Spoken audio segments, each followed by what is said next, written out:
بسم اللہ الرحمن الرحیم۔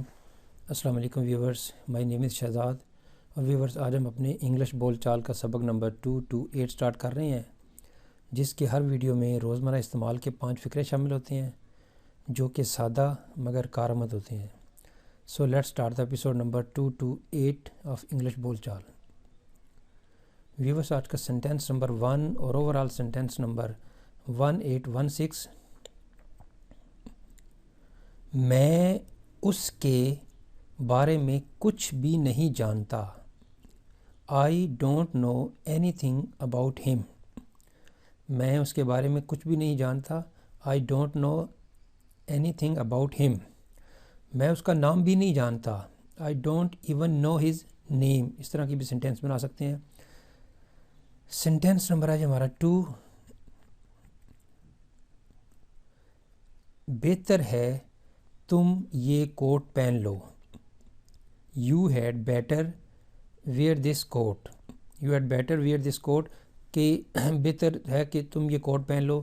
had better ہم وہاں پہ لگاتے ہیں جہاں پہ جو ہے وہ بیسٹ آپشن دی جائے، اگر اس کو اویل کی جائے۔ اگر نہ کرنے کی صورت میں کچھ جو ہے نا وہ تلخ رزلٹ ہو سکتا ہے۔ مثلا سردی باہر ہے، بہت ہے، اگر پہن کے جائے گا تو ٹھیک، ادروائز بخار فلو کا خطرہ ہے، تو اسی لیے کہا جا رہا ہے کہ you had better wear this coat, بہتر ہے تم یہ کوٹ پہن لو۔ سینٹینس نمبر ہے جو ہمارا 3۔ اگر میرے پاس پیسے ہوتے تو میں یہ موبائل خرید لیتا۔ یعنی حال میں کھڑا ہوں، موبائل ایک دیکھا ہے، 1 لاکھ کا موبائل ہے جو کہ 25-26 ہزار میں مل رہا ہے، تو دل میں آ گیا کہ اگر میرے پاس پیسے ہوتے تو میں یہ موبائل خرید لیتا۔ ویورز یہ یہاں پہ حال کی بات ہے، ماضی کی نہیں۔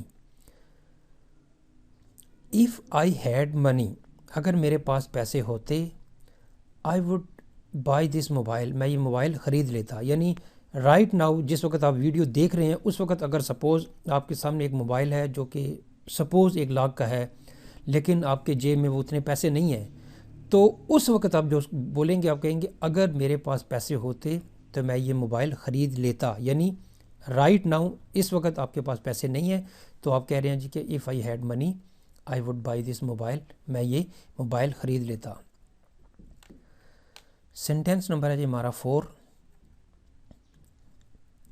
اس قانون کی خلاف ورزی کیوں کی جا رہی ہے؟ Why is this law being violated؟ Why is this law being violated؟ اس قانون کی خلاف ورزی کیوں کی جا رہی ہے؟ سینٹینس نمبر ہے جی ہمارا 5۔ وہ ابھی اپنے دفتر سے واپس آیا ہے۔ وہ ابھی اپنے کام سے واپس آیا ہے۔ وہ ابھی کہیں سے بھی آپ کو کہہ سکتے ہیں کہ واپس آیا ہے۔ He has just returned from his office۔ Viewers return کا جو اصل مطلب ہوتا ہے کہ کسی جگہ پہ جا کے واپس اپنی اصل جگہ پہ واپس آنا، یعنی جہاں سے آپ گئے تھے، تو اس کے لیے ہم ریٹرن لگاتے ہیں۔ کم بیک بھی لگا سکتے ہیں، ریٹرن بھی لگا سکتے ہیں۔ He has just returned from his office، وہ ابھی اپنے دفتر سے واپس آیا ہے، یا وہ ابھی اپنے دفتر سے واپس آیا ہے۔ تو ویورز اختتام ہمارے آج کے انگلش بول چال سبق نمبر 228 کا۔ تو ایٹ دا اینڈ ویورز اگر آپ کو یہ ویڈیو پسند آتا ہے تو کائنڈلی اس کو لائک کر دیجئے، سبسکرائب کر دیجئے، اور اپنے سوشل میڈیا اکاؤنٹ پہ کائنڈلی اس کو شیئر بھی کر دیجئے۔ مزید معلومات کے لیے یو کین وزٹ آور ویب سائٹ www.onlinequizacademy.com۔ ویورز اگلی ایپیسوڈ تک مجھے اجازت دیجئے۔ اللہ حافظ، السلام علیکم۔